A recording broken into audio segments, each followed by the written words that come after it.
So, as I always say on these things, as long as everything is working the way that it needs to be working, we are live. So, if you are watching this, hello, welcome to my channel, My Little Space on the Internet. I am CM Lockhart, better known as Chelsea, and I'm here with the one, the only, Amanda Ross, also known as Amanda the Author. And we are here to entertain you guys. I was going to say bring some melanin to your pages, but like really we're here to entertain you because we're done writing for at least a little bit. And we're just like chilling, hanging out. So if you're watching this on YouTube or on Twitch and you have questions for us regarding our books, regarding indie authorship, regarding anything that you would like for us to answer, drop your questions and we're going to do our best to give you an answer. So yeah, also that being said, Deja is here. Hello, welcome. How are you doing? Hope you're having a fantabulous day. Fantabulous. Okay, this is clearly the type of morning that I'm going to be having. But glad you could make it. We're killing it with these intros. Am I? Are we? Luck. Just trying to make sure all the information is out there before I forget. So. I'm also really jealous of you having your dog there. I want a dog so bad, but I'm just gonna fangirl for a moment. Yeah, he's been hanging out with me lately. He's just been chilling. I don't know if you guys can actually see him because of the way this is cropped, but my dog is in the background. I don't know if you can. Nope, y'all can't see him from where you're at. Sorry. I tried. But he's down there, and yeah. He's been kind of cool with me lately. He usually hangs out with Ben, so this is unusual for him. So, you should get a dog. He's good for my mental health. So I want one, but our landlords have an old kind of ancient dog that's super protective, and since we're kind of in a cottage house behind their house, we can't exactly. One of the stipulations was not having a dog, but we could have a cat. And I was like, your dog is super threatened by other dogs. How is a cat gonna work? Maybe because cats can survive better? I don't know. Sure. But there's also, this is a big detour, but you know what? We're not writing, so here's the story. So we have there's an alley behind our house, my house, and there's a garden area, but it's an alleyway that goes from block to block. And there are dead-ass, legit alley cats. There are 3 of them. Each of them looks like they belong in the Broadway show Cats. I'm telling you, they are that rough looking. And so we'll just hear them sometimes meowing. We'll hear them sometimes fighting. Sometimes I'll open the window and get scared as shit because there's one just chilling on the fence right across from the window, locking eyes with me to be like, you want to go? Yo. Swear, these cats are bold as shit. Look, I understand because I was telling my family there is a cat in the kitchen making breakfast, and there was just a cat sitting on our window ledge, like in our window. Our ledge is only like literally this thick. It's just the little excess of the bricks sitting out underneath the window, and it was just sitting there staring back at me. And our kitchen window is right over the kitchen counter, so I look up and it's just dead ass staring at me, and I'm just like, oh god. So yeah. It was terrifying. Out here reckless. And Benjamin's out here calling our dog a traitor since he's with me today. You can come get him. He doesn't want to be in here anyway. You see what he's doing? He's just chilling in the bed. If you take his bed, he's going to come to you. Oh. He looks comfortable as shit. He is. It's not fair. That's the only thing I will say about having an animal. It is so frustrating when you're trying to work and be productive, and they're just laying there, living their best life, having a good nap. And you're just like, okay, you pay no bills around here, and yet you get to take a nap in the middle of the day? Don't know how this works. But it's all good. It's all good. But that being said, we did say that we were going to talk about our books and indie authorship, and you have a blurb for your book now, do you not? Yes, I do. I would say it's pretty finalized. Yay. I've had several people take a look at it, including you, and, the version that you saw last is Mhm. pretty much everybody's thinking that it's fire. So I like it. Why am I Okay. putting everybody else ahead of me? I like it. Damn it. Yes, it is your book. You should like it. Let me turn this off. Okay. So yes, but you should share it. That way, anybody who's watching this on the replay or live, you guys know what her book is about because we know it's about the house in the House of Transcendence. We've said it several times. Right. Okay. Okay, well, I'm going to share it now before we get too far into this. Yes, yes. Okay. Let me get my sharing voice on. Okay. Zora McNair is a necromancer. Some say she's gifted, others say she's cursed, but always her abilities terrify her. Hoping to start a new life, Zora flees her childhood home and settles in Savannah, but soon she learns that some things can't be changed. Down on her luck and ready to give up, Zora meets Birdie, a beautiful and powerful witch who offers Zora everything she's longing for: a roof over her head, a job dancing at Nightingale's, a magical burlesque club, and help controlling her powers. If only Zora can solve the murder of Birdie's lover, Marquita. Zora accepts Birdie's offer and is soon drawn into the magical community of Savannah, where rituals and magical fights are performed on the beach, potions can make people float on air or steal their voices, and three magical houses vie for dominance. As she tries to put the pieces together and solve Marquita's murder, Zora falls in love and gets caught in the sights of the very forces that ended Marquita's life. Can she rise up and learn to control her powers to solve Marquita's murder, or will her fears cause her to lose it all? I love it.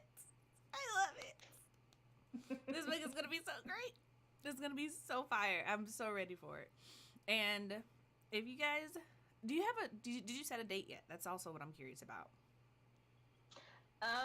Yeah. So if everything goes well with the cover and the beta reading and the this, that, and the third, July 26th is kind of my anticipated date to put this out. All right, we got a date, you guys. July 26th. Be ready. Be prepared. Get your coins together now so that you're not bamboozled and surprised when she officially announces it. Yes. So yeah. Be prepared. And Deja said, "I'm loving this. It sounds so magical and atmospheric, which are my favorite books. It is going. It's going to be fantastic. I can vouch for it, you guys. It is going to be fantastic. It's going to be great. All black cast. I think all queer cast. Last time I double checked, yeah, pretty much all black, or all black cast. Pretty much all queer cast, and there's a sapphic romance in here. Zora's love interest is a beautiful hairstylist who wears her hair pink or purple or blue or whatever she fancies. So it's gonna be great. I'm so excited. I'm so excited. And as for me, I talked about my book last stream, so if you guys want a recap of that, go check it out. And I pretty much mention it whenever I can. We Are the Origin. There's links down in the description box. Ben asks, when can we expect a cover reveal? Oh, that's a good question. So I'm actively working with my cover designer. It's the same designer who did the cover for We Are the Origin. I'm waiting on sketches. I'm not so patiently waiting. I keep checking my inbox obsessively, waiting for the sketches. So hopefully soon. I think she has a pretty good understanding of what I want to do with the cover. So I'm really excited to see it and to show everybody when it's ready. I'm excited for it too. It's going to be amazing. So, I do have an update. I know we were supposed to be on break this week, and technically last week, but what I have realized about myself is that not writing is actually way more stressful than just sitting down to write for a couple of hours.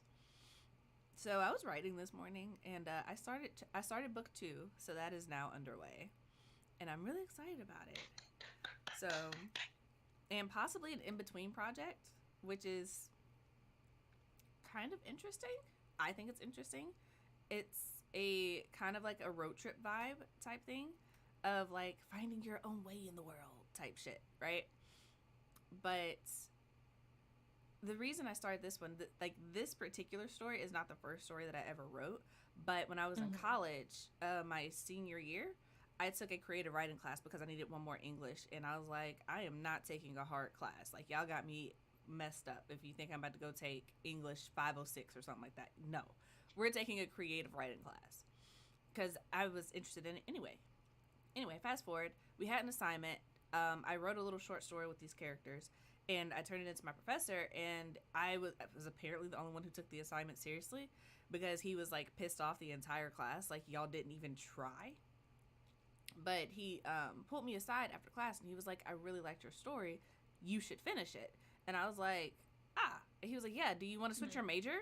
Like, I can recommend you. I can write you a reference, and you could be a creative writing major. And I was like, sir, I'm a senior. I am not switching my major right now. I graduate next semester. And he was like, well, you could just do a double major, you know? It's fine. You only have to stay for like an extra year. And I'm like, do you have extra year money, sir?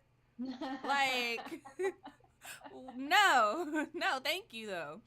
And so, but that just kind of stayed with me. And so when I finished We Are the Origin, I was starting on book 2, which I really want to tell you guys the title of, but it's not ready yet. It's not there yet. So I was working on book 2, and I was like, I kind of want to write something lighter, fluffier, but we had a conversation on the Melanin chat about Afrofuturism and such.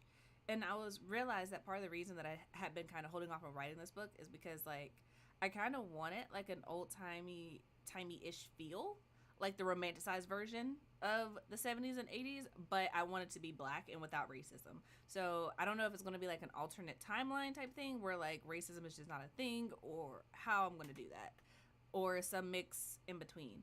But I know that I want to write it, and I feel like now's a good time so that I don't get too fantasied out.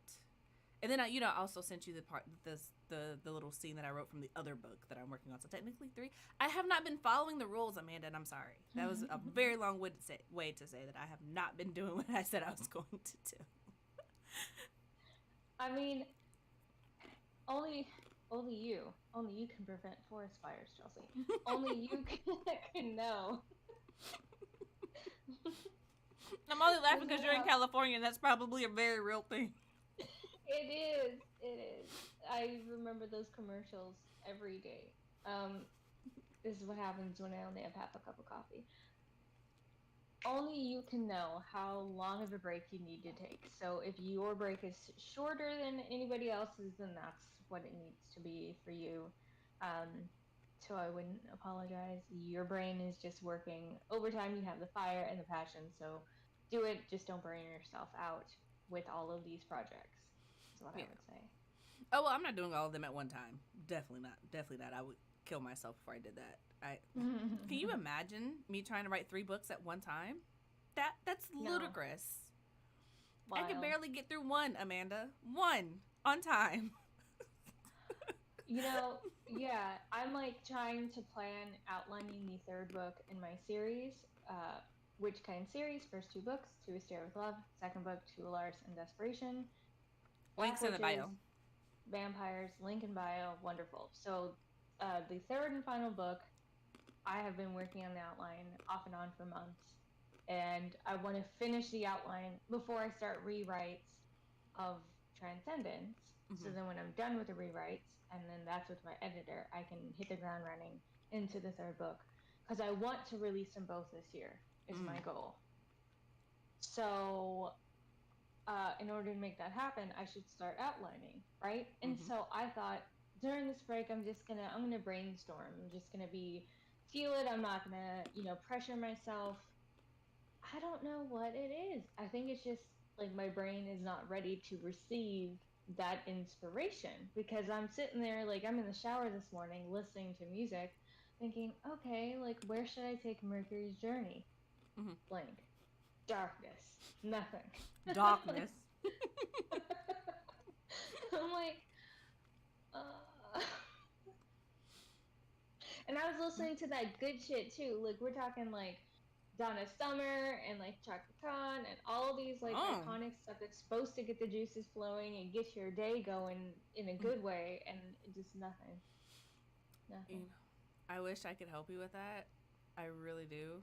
But that's kind of how I felt before I started We Are the Origin. I'm like, I have this idea. I know I want to write this idea. I don't know where it's going, where it's supposed to start, none of this. And I'm just kind of like, hello, inspiration. My muse would like you to arrive. I sent you 3 letters asking you to come to my house. Please respond. Nothing. Yeah, I'm at the point where it's like I sent you 3 texts. I saw that you read them and you were not responding. Like that's where I'm at. You left me on red, Muse. What the fuck? Like, that is so disrespectful. Please stop. Please. But my problem is the opposite. I can start a story. I have ideas for this. I can start a story. Finishing it, on the other hand, terrible idea. Don't know how to do it. Like, We Are the Origin is only the 3rd book that I've ever actually wrote an ending for, and technically it's a series, so it's not even the ending. It's just the ending of this book. Then I'm just kind of like, okay, y'all stay with me on this journey. It's gonna get there. It's gonna be a struggle, but we gonna get there. You know? Right. Yeah, and I think that's what it is. I feel like if this was the second book or, the third book and then there was one more after it, I might feel a little bit better. But because this is the third book and I'm wrapping up Mercury's story, and I have, quite as it's kept, I have reached for the stars with this book, the series, and Mercury's journey and his magic and what's happening. And the fucking president of the United States is a vampire, Chelsea. What do I do with that? So I'm kind of in this mode of like, where do I go from here? And how do I wrap up the story properly? Because what I don't want to happen is people to go, ooh, the first book was good, the second book was fire, the third book was eh. Like, I don't want it Yeah. to be a meme. Got you. Got you. Well, one thing that you can think of is just like, what if there was a 4th book? What would you want to happen in this one? And that kind of gives you a starting point. And then you're like, okay, if I introduce these things, how do I end them in this book as well? There's also that thought.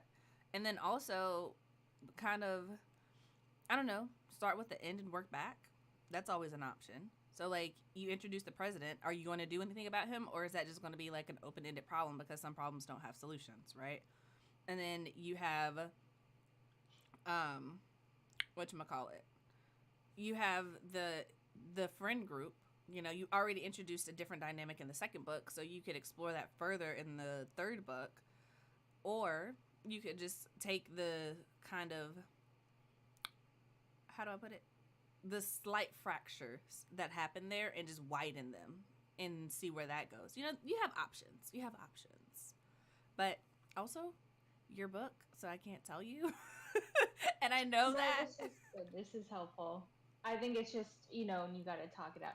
This Mhm. is one of the reasons why it's important to have writer friends, everybody listening now and in the future. You need other writers in your corner because this is the kind of stuff that happens. You ever met a writer who's like, I don't need friends, I just do it on my own, I'm solo dolo? It never works out, in Thug my life. opinion. That's what I say. I'm just like, okay, thugs. I'm not an OG. I have to jump the idea. Okay, I'm not gonna go invited out into the street by myself for a one-on-one fight. Nah, me and my friends are coming. Okay, nah, that's not what we do. I have to jump the idea. Like, I'm gonna have an idea. She gonna have an idea. She gonna have an idea. And it's just all gonna come up together for one real good idea. Okay, that's what we're gonna do. All right. Now, if you out here one-on-one in your ideas and your books, fantastic. That's great for you, baby doll. All of us ain't built like that. I don't recommend it. Do not recommend. Um, Also, Barrett was here. I don't know if he's still here, but he said hello, hopping on a virtual doctor's appointment. So just dropping a like and letting you know I love you. Love you too. Glad you could make it, Barrett. Deja said, do you find that you draft better in a certain font? I write faster with Comic Sans, but when I revise, I like to do it in Times New Roman because I write the prose better. And also, Luthaza is here, and Eva's here as well. Hey, how y'all doing? Welcome. Oh, that's a good question. Yeah, I don't change my font. I have seen that that's a thing though. I That think changing your font to Comic Sans can help you write faster or better or whatever. I think I've heard that too. I've never tried it, mostly because Comic Sans makes me angry when I look at it. But I have tried with different fonts, just like even slightly different ones. And because I use Dabble to write, their font is not. You can change it. I don't think it's Times New Roman. I think I write like Arial or maybe something like that, or vice versa. Like I type in Times New Roman and then edit in Arial. I don't edit in the same font that I write in. I do know that much. I just can't tell you the names of the fonts off the top of the dome. It's just not there. But huh. Maybe I'll. No, I'm not. I don't like looking at Comic Sans. I was gonna say I was gonna try it. I really hate that font. But yeah. Hmm. Eva said I tried varying the font after hearing others notice the difference. Did it work out for you? I'm legitimately curious now. Right. But I feel like we were on a train of thought and I lost it. Comic Sans just looks fun for me, so I have to have fun writing the story. I think for me, the thing that I do differently when I'm typing and editing is I do format differently. So like in Dabble, you can choose how you want it formatted, whether you want like an indent or double spaced or whatever. I like block text when I'm writing. So instead of it being indented, it's just an extra space in between the paragraphs. And I don't know, there's something about that that lets me see like the true length of the paragraph so that I know if I have too many short paragraphs close together to lengthen them or vice versa. If I have a bunch of long paragraphs, I like to add a couple short ones in there just to break up break up the text visually, if that makes sense. So Yeah. and I've noticed that a couple of indie authors have started doing that, like publishing their books like that. How do you feel about that? I mean, I feel like that if you end up having a style that works for you, then do it. I think as long as it's not off-putting to your readers, then go for it. Mm-hmm. Uh, I don't have an issue with it. Again, for me, it's just if it works for your readers, if it works for the type of book you're doing, any of that, cool. Cool. Mm-hmm. That makes sense. That's fair. Eva said that she did write more, but it was also just a day I anticipated writing a good chunk. That's fair. Um, Hmm. it was just a day where the words came out. I'll have to test it more to know. I do make the font larger so that I can't gauge page count so accurately. That's one way to go about it. Mm-hmm. Do you? Oh, go ahead. Yeah. No, I was just gonna say, yeah, I, I don't know. I wrote To a Stare with Love in, I think, Arial or Calibri, kind of the default. But with this book, I wrote it all in like EB Garamond, which is kind of a Times New Roman type font. I Mm-hmm. don't know, it just didn't feel right writing it with in a like sans serif font. That makes sense. Honestly, like different books have different vibes, and you have to kind of go with it. One thing that I had to learn, and this is probably just me because I'm a nerd. So when I was writing in Microsoft Word, I would get really caught up in fonts and stuff, like what the title looks like, and what like if somebody was handwriting something, I had to pick a written font that was going to be like their font. It got too much, and it took away from what I was actually writing to I just want to make it look nice, which is why I kind of had to switch to Dabble ultimately. But other than that, I don't think too much about I don't know. I don't think too much about how I'm writing it. The only thing that's really important to me is I need it to be in dark mode. I do not like anything. That's probably why I can't draft in Google Docs really, because I think they just got a dark mode, and I don't like it. I just no, it's not for me. That's why whenever people are like, I draft in Google Docs, I'm like, I understand it, I respect it, I can't do it personally. Um, I just need it's too bright. It's Yeah, too bright. I just turn down the brightness on my computer when I'm drafting. Mm, I turn down the brightness on my computer. I full screen it. mm, Do not disturb like on my phone. I like turn the socials off.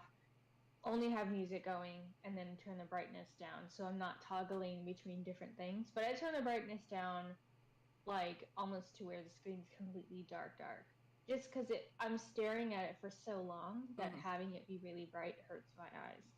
Um, that's those are generally kind of the things I do when I write. For me, it depends on where I'm writing because, like, if I know that I have a big chunk of story to get through, I have two different setups. So I have this one right where I'm at the computer and the PC with the nice new keyboard and stuff. But then I also have my laptop.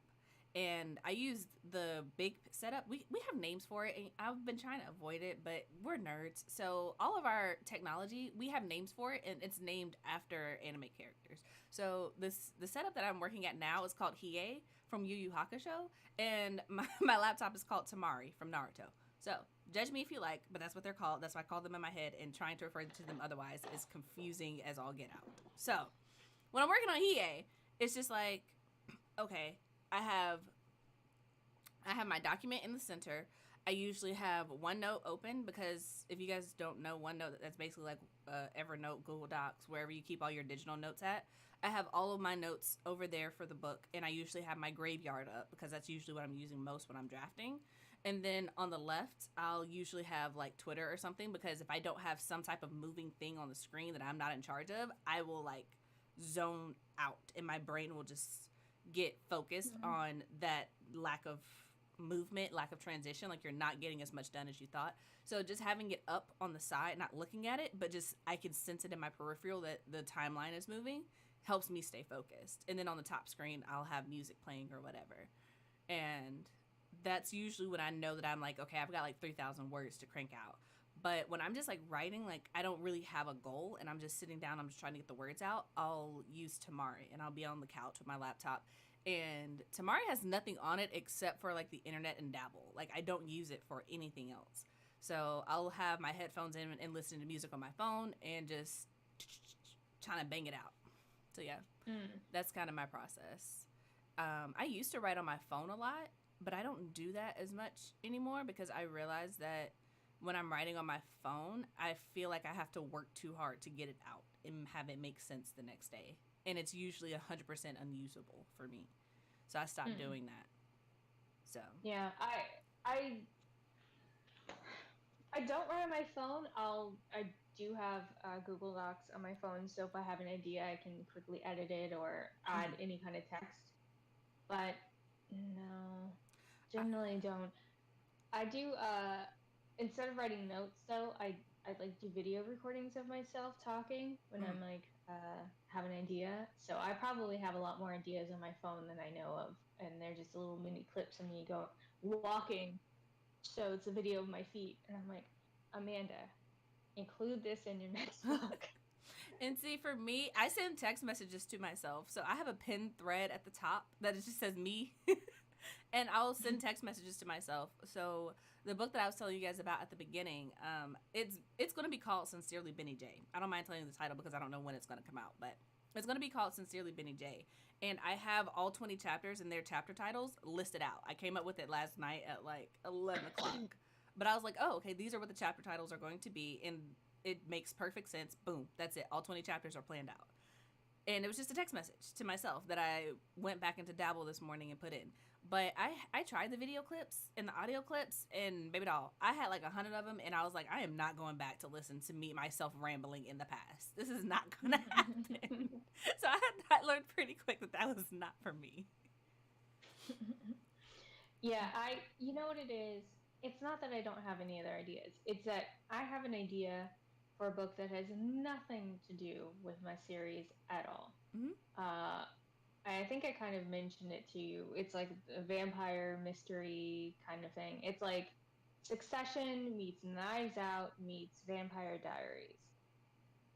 Yes, but with black people, black vampires. You know what? I love this. I feel like that's gonna be my brand from now on. It's just like it's this meets this, but black.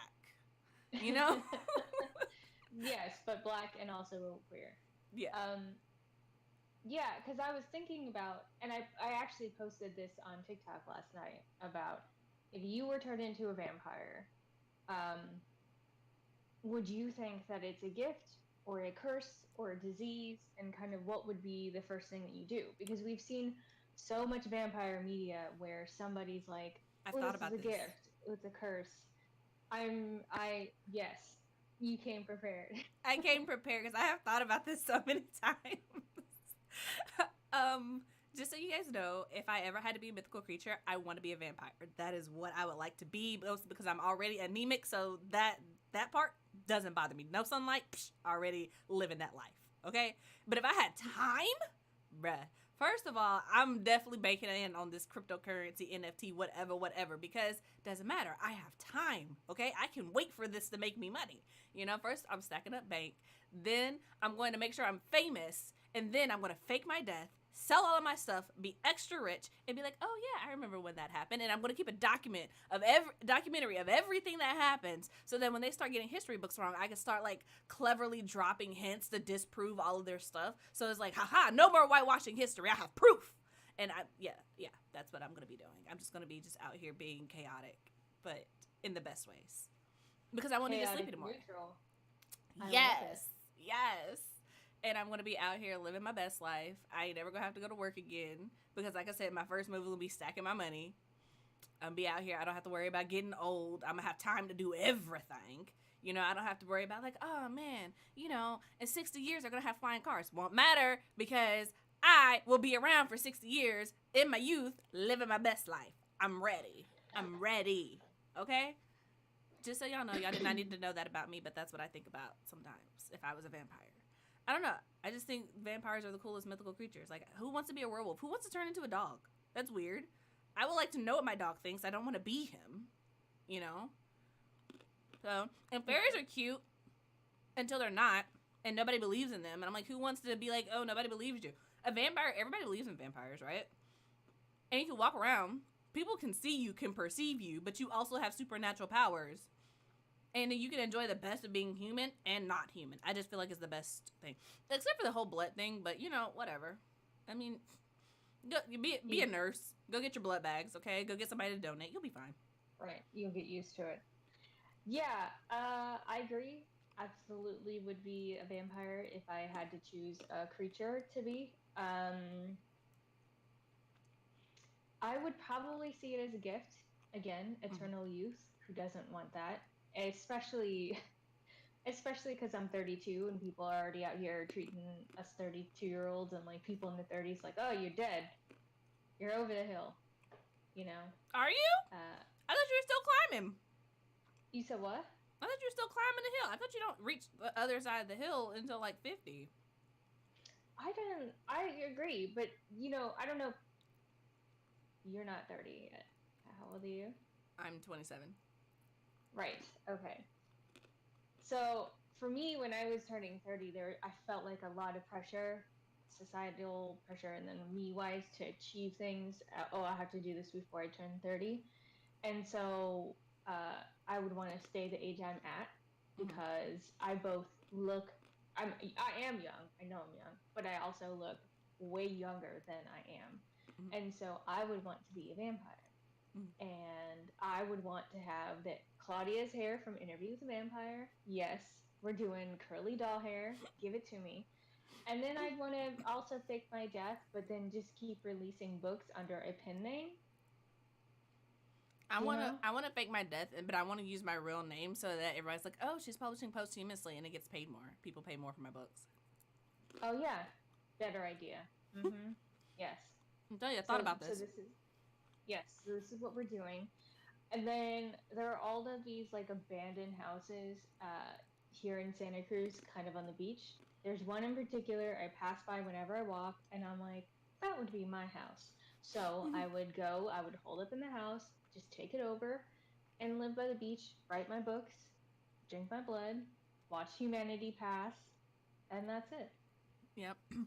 I will say this. All of this is predicated on the fact that I have other vampire friends who don't die.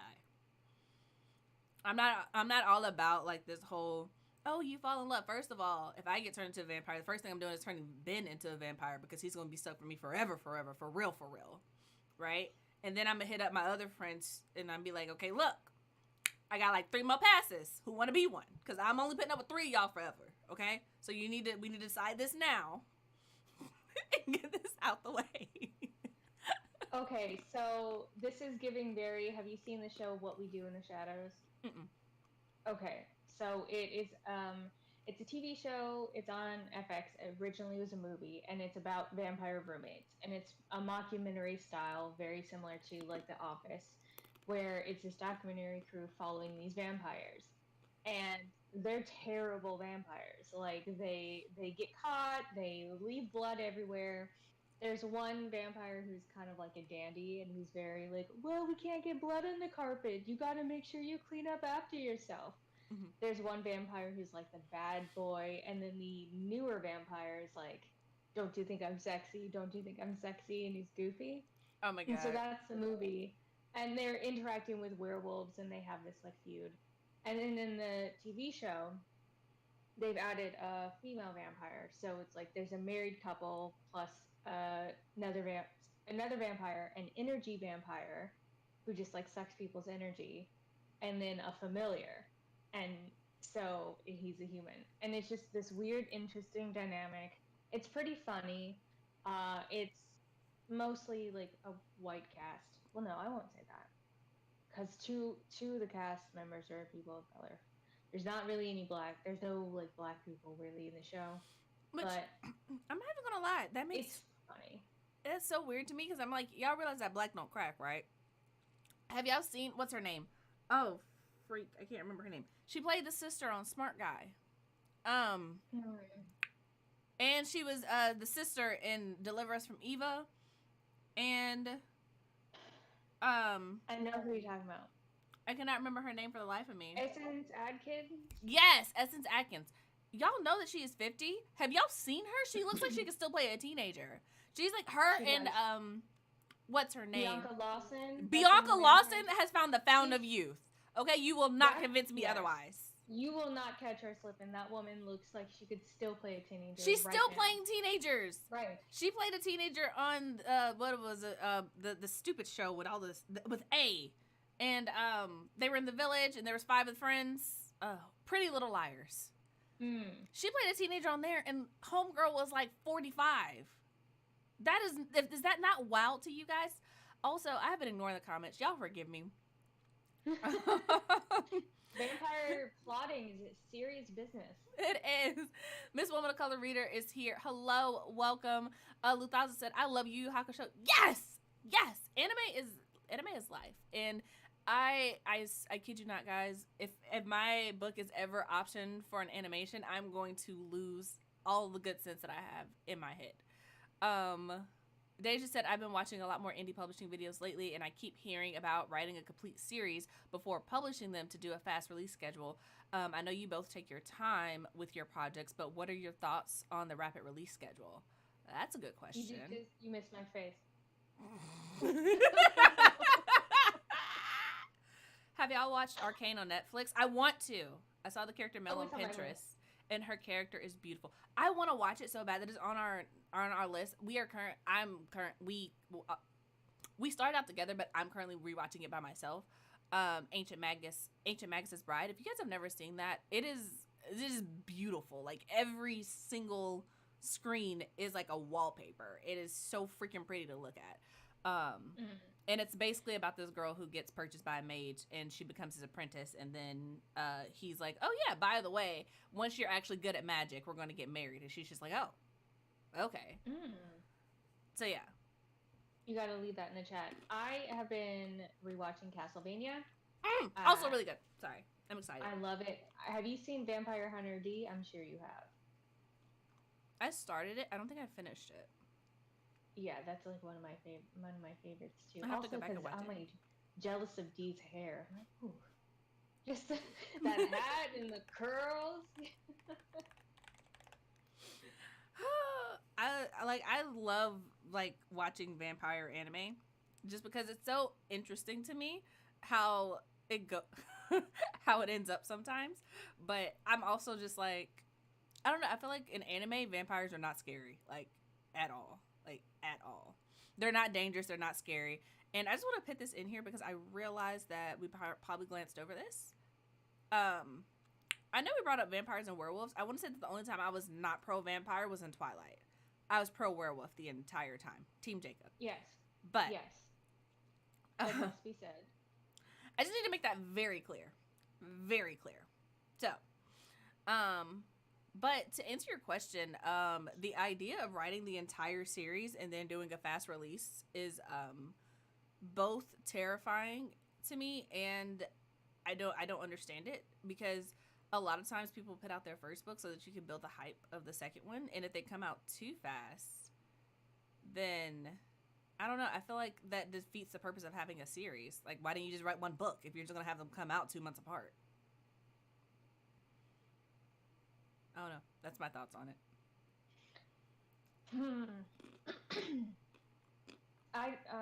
Okay. So I agree. I feel like if you were going to put the book out months apart, you could have just put it all in one book, made it hella long, over 100,000 words, whatever, and then released it as one huge giant book. I do understand rapid release, the idea of, you know, you put your books out really fast and then people will clamor to get your books, and it's this, you know, you'll make more money, the thinking is, because you're having these books out sooner and you're top of mind for your readers, so they're, you know, gonna be buying your books kind of pretty frequently. I don't have time for that. My thing about it is time, okay? Because I had so many other things on my plate, even before I started my YouTube channel, and before I started this podcast, Horror Support Group podcast, and the book club, and Kicking It with Chelsea. Like, all of these things I enjoy doing, so I'm not just a writer, but I also have a full-time job. Like, I don't have time to be writing a book in a month, sending it to an editor, hoping they can edit it goodly. That's not well. a word. Edit it well. Well, you see why I need an editor, though. In a time period, and then releasing it, I don't have time for that. And so for me, I'm okay with not doing rapid release and not having my name in people's mouths for my writing specifically, because I feel like I do enough other things that people are like, oh, Amanda's an author, she's a podcast, she's a YouTube channel, she's a this and that. So I think if you have to think about what your goals are, and if your goals are to have your name in people's mouths, then you can do other things to keep it there, and newsletter, whatever. And I think that's the thing. Like, I also think that to keep people keep your name in people's mouths, so keep you top of mind. But I also feel like it's one of those things where a rapid release would really only be good for shorter books, because it's like if you're releasing a 40,000, 50,000 word book, and it is in a series, and I'm thinking like literally skinny books, like how they used to be for like middle grade or young adults. Like, I'm thinking literally like Magic Treehouse type thin books. Now, to me, that could be a rapid release, because if y'all remember, if y'all ever read the Magic Treehouse, it's like literally one thing happens and then it's on to the next thing, and it's very episodic, right? Something like that, I think, could be rapid release and do really well. But if you're also talking about like our books, a lot happens in our books. It's very content heavy. So I feel like if you're trying to get content heavy books out back to back, I feel like one of two things are happening. Either A, you have broken the code to writing and you are just so fantastic at it that you can write something that complicated and intricate in a very short amount of time and do it professionally enough that you don't have to do a whole lot of massive rewrites. Okay, you've broken the code. You've decided that you were going to be an author and figured out how to do it right, and there is only one right way, and you have figured it out. That's option number one. Option number two, your book is not nearly as good as you think it is, and you're just releasing it fast because the best way to get people talking about it is to keep it coming. So it's like, it's not that good, but it comes out real quick. So I'm going to read it in between. And I'm not throwing shade at anybody, but those are really the only two options I can think about, because just thinking about how much work we put into our books and how much time is in between other really popular fantasy heavy books, is not something that you're just churning out every 3 months, 6 months. And I say this for fantasy, because romance is different. You can 100% crank out a romance, because romance is very tropish. Like, you pick a trope and then you pick your characters, you pick their obstacles, but at the end of the day, the reason why romance is so great, in my personal opinion, is because you know that at the end of the day, there's going to be some type of happy ending. Like these two characters at the beginning are going to be together at the end. Like no matter what happens in the middle, you're here for the ride. It's like when you go on a roller coaster that you've ridden before. You know exactly where the ups and the downs are. You know exactly where the turtles and the upside downs are, but you still ride it because it's a fun ride. You know? Exactly. Yeah, I think, even if you were doing literary fiction as well, that could be a little bit easier than fantasy. I think anything that requires world building, that requires any kind of magic system, or rules for supernatural being, Mm-hmm. requires more time. That may or may not apply to horror. I think depending on what you're doing in horror. If you're doing like a your classic haunted house thing, no shade Mm-hmm. against a haunted house story, love it, but that would be easier to write and rapid release than like what Chelsea and I are putting out there. And even maybe mystery might take enough time too, because I feel Yeah. like if you put your mystery out there without letting people read it, you run the risk of people knowing and clocking what the mystery is within the first 20 pages, and then there it is there. So Yeah. I think it depends on the genre. I think it depends on what you're trying to achieve. And if your goal is to have people talking about you, there are other ways to do it, Mm-hmm. um, without having to burn yourself out. And Sorry, without having to burn yourself out trying to write. I also say all of this as it applies to indie authors because I don't think traditional published authors have the choice on whether or not they're rapid release or not. I think that depends on your kind of contract because I know there are some romance authors who are under contract to like write one book a month, and that's just what they have to do. Right. But again, that's for romance. But as far as indie authors go, a lot of us have to do everything ourselves, and so factoring that in, bruh, once you write the book, you got to come up with a whole marketing plan. You got to start your editing. You got to figure out a cover artist. There's just a lot of stuff that has to happen in order to complete a book. That it's kind of a crazy idea to me to think that you're doing all of this in like 2 months to put it out Right. back to back. Like it took me 4 months just to write the freaking book, let alone get Yeah. in touch with the cover artist. And now I've talked to Amanda about it off screen. But like trying to find an editor and what I'm going to do about that, and then like giving beta readers a chance to read it. Because the other thing is like there are parts of this process that require you to give it to other people, and that requires Right. time. Like Exactly. just because I want you to read my book in 2 days don't mean you actually gonna read it and give me constructive feedback in 2 days. Mm-hmm. You know, that's unrealistic expectation. Yeah. Mm-hmm. And also, Exactly. Yeah. oh, Read Love Listen is here. Hello. Portia is here. Hello. And Miss Woman of Color Reader is here. Hello, hello, hello. Glad you guys could make it. Just want to make sure I acknowledge you guys. But yeah, go ahead. Also, I mean, yeah, the marketing is it's a huge aspect of it, and it's something that I think that you should be putting a plan together as you're writing your book, and that's one of the reasons why I think that why I don't write every day, and I don't think that most people should write every day, Mm-hmm. because if you're an indie author or self-published author, whatever we want to say here, you are a business. And like Mm-hmm. as a business, you're going to have days where you're going to be focused on marketing.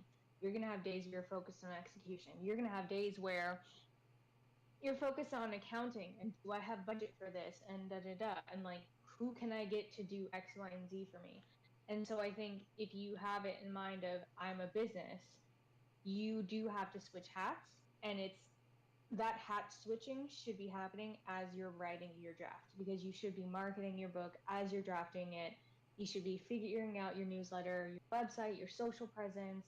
What else can you do to get people to know who you are? Booking like panel discussions, guest interviews, opportunities, all of that. And that takes time. And if you have any other kind of obligation, like even just a partner, even Mm-hmm. just a house plant, homie, like you need to be able to give yourself time. And also, you need to be doing some self care as you're doing this, because being Exactly. creative is so draining. It's so fulfilling, but you need to have self care. So I don't see myself rapid releasing. I don't think I could, I don't think I could. even if I wanted to. I do have an idea of something that I would like to do in the future, but even then, it wouldn't be a rapid release technically. It would just be a shorter story in between some of the other stuff that I want to write.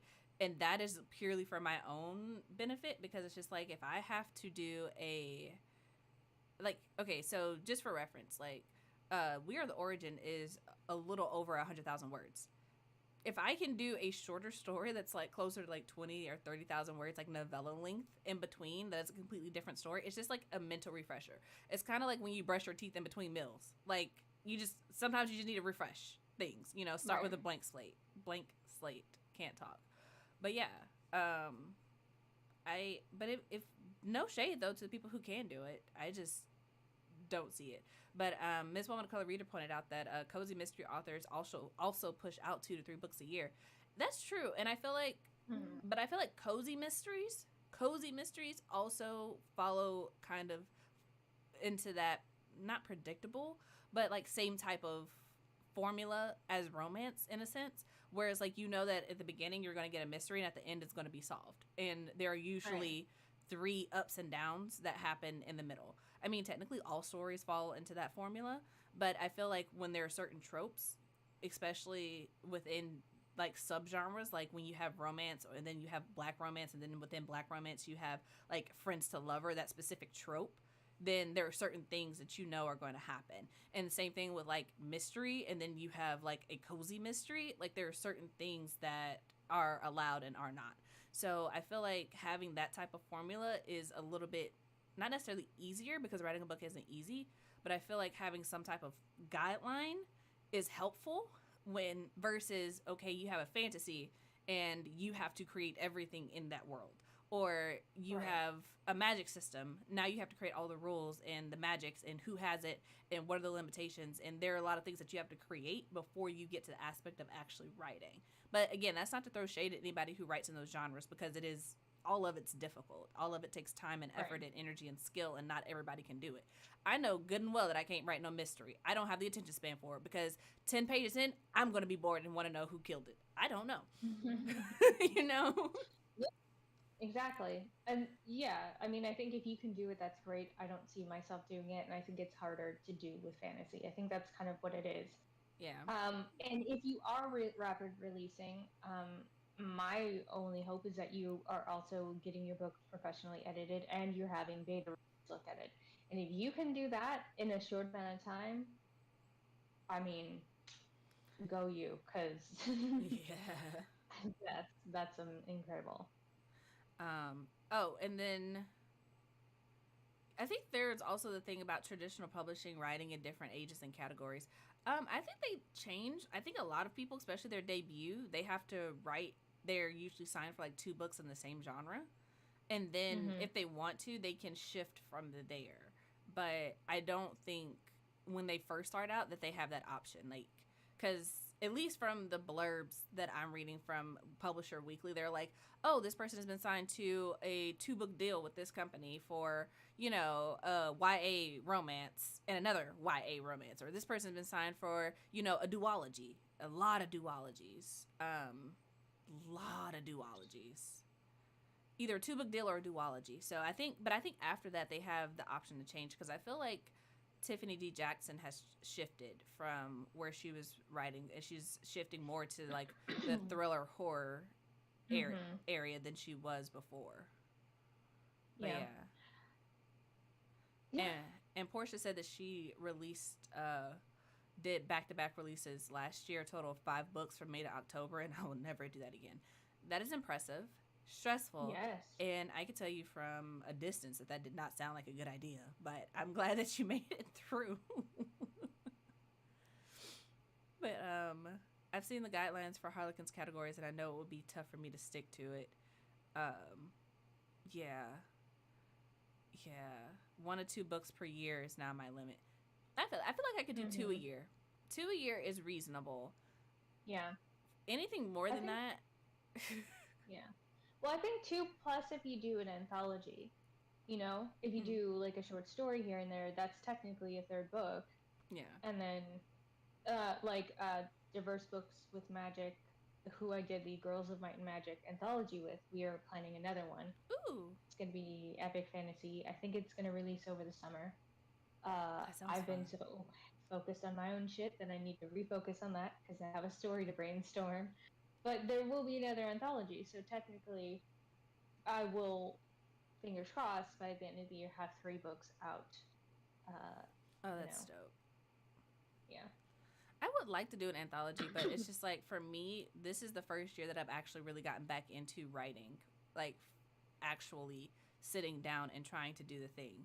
And it's been fun, and I think I'm more focused on that than I have been in the past. So I am like I'm in this place where it's like I feel confident, but I'm also still very much trying to figure it out, but not as much as I was in the very beginning, if that makes sense. Mm-hmm. Like I know it needs to Yeah. happen.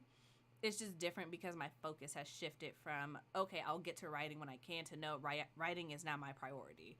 This is what I'm going to Mm-hmm. make time for. Everything else can wait. So Right. that's been an interesting mindset shift. But how do you even find anthologies? That is my question. Um, that's a good question. I think the anthologies I've seen have been from like I've seen them advertised on Facebook. I think Antoine's doing an anthology right now. Mm-hmm. Um, where Diverse Books with Magic is doing one. I think there's one I saw on Facebook that's, or not Facebook, Instagram. That is, it's going to be like a horror, kind of like a demonic thing. Like your story has to be centered around like a demon, Mm-hmm. which is pretty cool. And I have some ideas for anthologies too that I eventually want to get to. So I will tell you about those offline because maybe you'd be down. Yes. Or one of them I know at least, but I'll give you both ideas. Yes, I am. Just gonna go ahead and agree to that. Yes. But yeah, I would like to do one. I just realized that putting together an anthology is a lot of work. And there was one that I Mm-hmm. wanted to do and I had started lining people up for it, but then I realized that this is not something that I can personally undertake. And so it just got backlisted, like massively backlisted.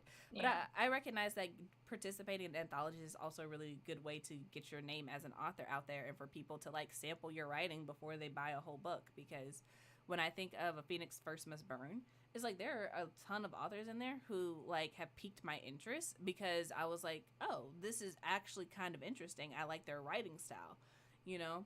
So also lots of benefits. But yeah. Um trying to read the comments. I think that's another part of the rapid release schedule. That's a con, not having enough time to write while also marketing and maybe having a full time. Yeah, that's a scam. When the series is done, people might have to wait time for the next work from you, and it's inconsistent from what they expect. But the thing is, for me, with the whole series thing, is like I know very few people want to actually read a whole series back to back to back unless they have already read the series.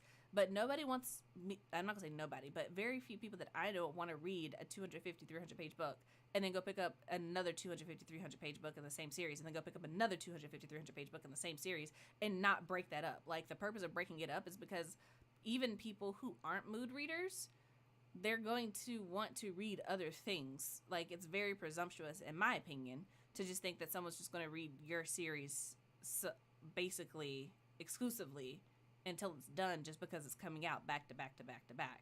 I feel like you have a Yeah. higher probability of somebody reading the first book and then tabling the second and the third book or skipping a book in the series because they're coming out so fast and they either don't have the coins or they're like, well, I haven't read the second book in the series yet, so I'm not going to buy the third one. And then you're releasing the fourth one and the fifth one, and then bookstores are no longer carrying the third one anymore because Yeah. they're only carrying the latest version. Yeah, I think it's about um, doing your best to build anticipation in either instance. Regardless if you rapid release or not, if you're not building anticipation with your readers, it doesn't matter if you're releasing a month apart or a year apart. Yeah. Um, and so I think that again, it's regardless of what release schedule you choose, you have to factor in like your abilities as a writer, and by that I mean how fast you write, how fast can you push yourself to write, all the things you have going on in your life, whether that's a job, kids, a partner, whatever, or any kind of chronic pain, any kind of things like that, any other obligations. all the marketing that you would need to do for your books because you're going to have to market it regardless. And then editing, cover, beta reading, like you have to factor all of these in. And I think that if you're able to do it in a short time and that works for your genre, cool. I think that with fantasy, it is a little harder to get it out faster, um, and to make sure that you're uh, keeping your rules together, because that's a big element with Mm-hmm. fantasy. Is if you're putting together a world, you really have to be mindful of those rules that you're putting out and that you're sticking with them. I put out my first book for this series June 2020. The second book came out September of last year. Mm-hmm. The third book hopefully will come out November or December of this year. So there is, just over a year between each of these books, but like a year and 3 months. Mm-hmm. But ultimately, I still have people really excited. And another thing you could do is you could be putting out your book in a different format.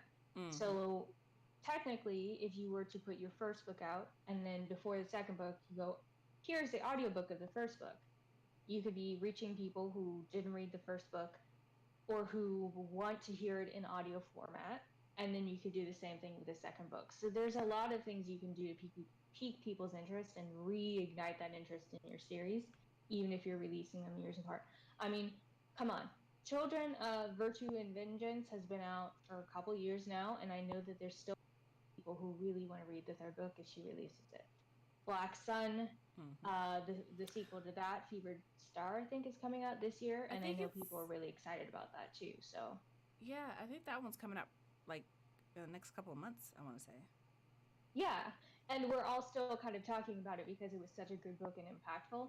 So I think if your book does its job and is is good and people really like it, then they're going to be willing to wait for when you release the next book, whether that's again a month out or a year or so out.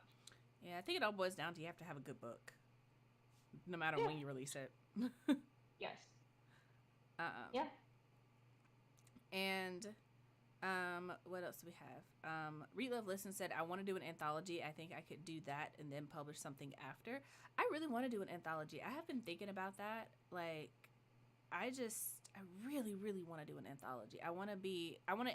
And part of that is just driven by the fact that I want to interact with more authors. Like, when I was first started doing this, I was very just like still introverted, trying to be extroverted. But now I feel like I'm at a point where it's like, no, like I genuinely want to interact and connect with more authors and be a part of more things outside of just the stuff that I do for myself. So Hmm. that's kind of where I'm at. Well, if you want, when I finalize the information for the ones that we're doing for Diverse Books with Magic, again, it's going to be epic. I think it's called Kindred Kingdoms. Ooh. Last I checked, that was the name. I think we have a cover. Um, I'll float you the information. You can see if it'll be right for you. Oh, Uh, that would be dope. Thank you. because yeah, because we're accepting, and I'll be reading the stories, and we're asking people to get their stories edited before they send them to us because we asked last time and that didn't happen. So this seems like if you don't do this, your story will probably be rejected Mm-hmm. because there were a couple nights that I set up angry writers like, why did you not do this? Why Mm-hmm. send this to me? So Yeah. Yeah, the rose tinted glasses. I understand. I understand, and I will, like I said, I'm trying to get to a point where what I'm doing can fund itself, and I talked about this in like Mhm. my last podcast episode, and I talked to you about this yesterday. It's just like putting out a book is expensive, and there are really some people out here who are trying to get over on you a little bit, and it's just one of those things where, how do I put this nicely? It can be rough out here in these streets. So I want to get to a point where my writing can support itself and Mhm. I can do things the way that I want them to be done, if that makes sense. But yeah. Um Yeah, that's my ultimate goal as well. but yeah, let's see here. Read Love Listen said, see them, I guess Anthology posted on Facebook and Discord, also saw a couple on Twitter. And Deja said, I thought that the series was canceled. The whose? Tommy Adeyemi's or Rebecca Roanhorse? Whose series was canceled? I think. I don't think Rebecca Roanhorse. I know she's got 2 books coming out this year. She has Fevered Star, I think, and then another book that's completely different that she dropped the cover for yesterday, and I was like, Ooh. below my mind because I love her writing, and it's like a lady who's like a card shark has to save her sister because her sister's been accused of murder, so she has to use her like hustler kind of skills to save her sister. And I was like, and there's magic, and the cover's gorgeous. Now I'm gonna have to go look it up. Thanks. Take my money, Rebecca. Take my money. Was it on Instagram? Yeah. Okay. I'm gonna have to go look that up. But no, they just said Tommy Adeyemi's series was canceled. I haven't heard that. I thought she was releasing the...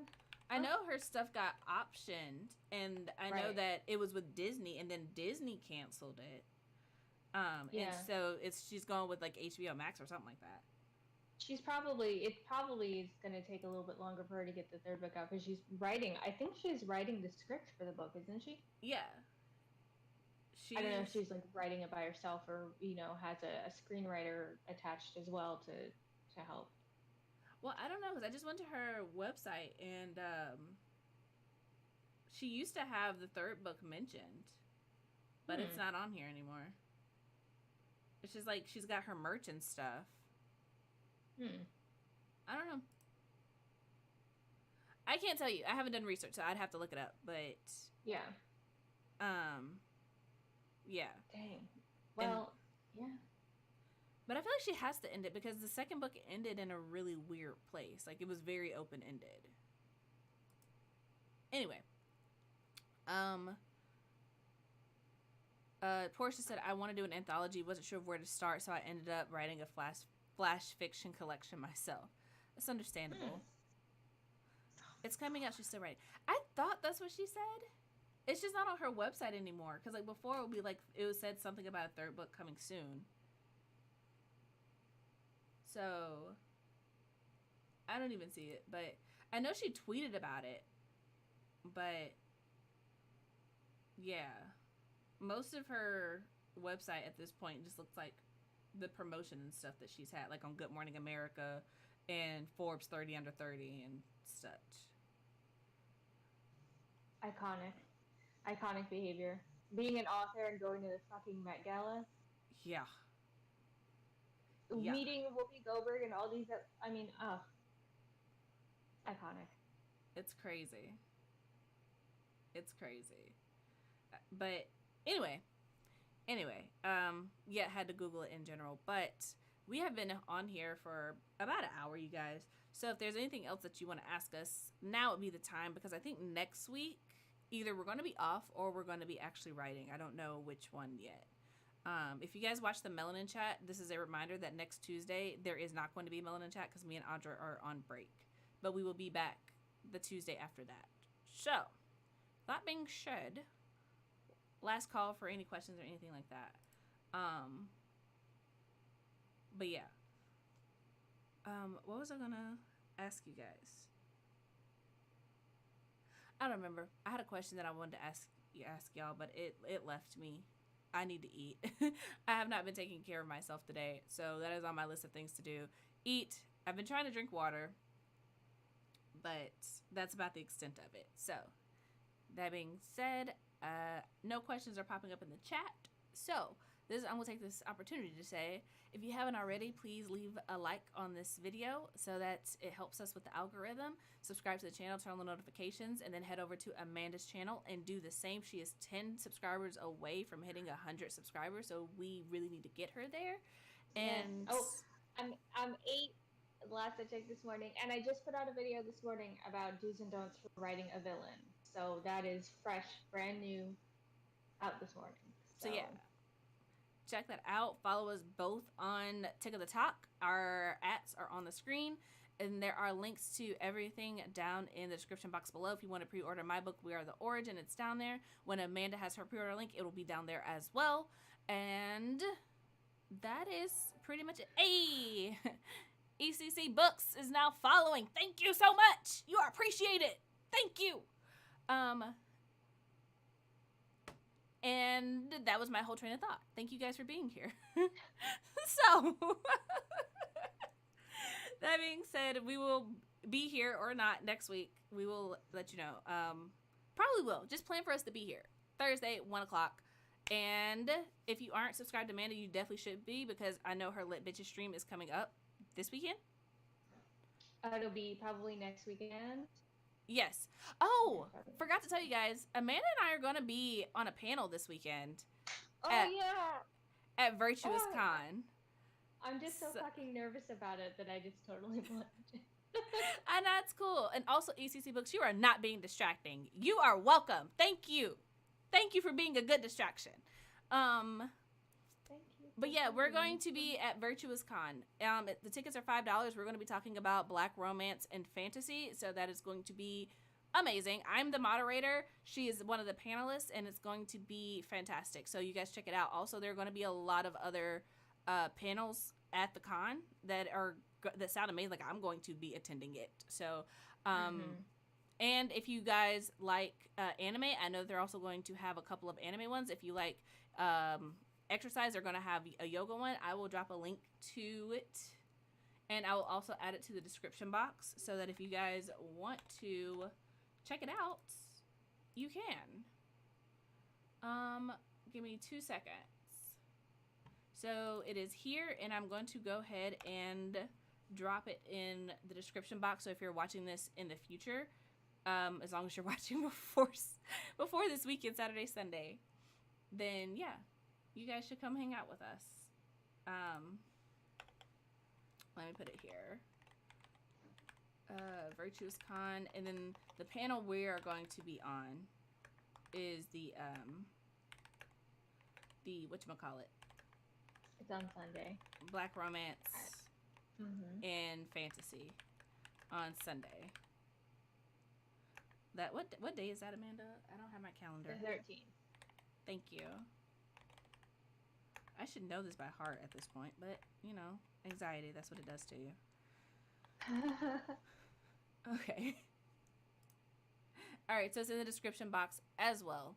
And I will drop it over here for anybody who is watching this on Twitch as well. So it is everywhere I could think to put it. Super excited. And now, for real, thank you guys for hanging out with us. We will see you next week, Thursday at 1 p.m. Eastern Standard Time. Same place, same time, doing something different. So until next time, you guys, hope your days are lovely,